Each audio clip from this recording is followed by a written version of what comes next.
le double mouvement de la parole de Dieu, descendant puis ascendant, partant de Dieu et y retournant, exprime toute la dynamique et l'originalité de la prière biblique et chrétienne. Il est toujours bon de rappeler que dans notre prière, nous ne commençons pas par parler, mais par écouter, par accueillir la parole qui vient du Seigneur.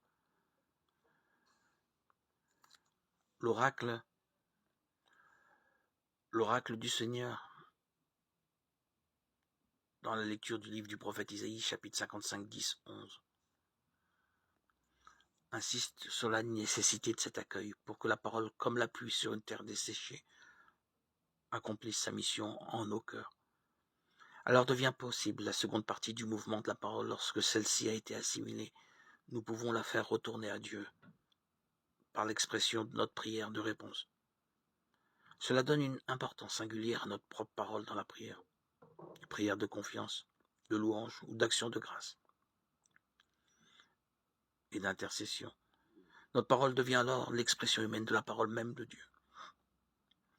Le plus bel exemple nous est donné dans le Notre Père que Jésus enseigne à ses disciples.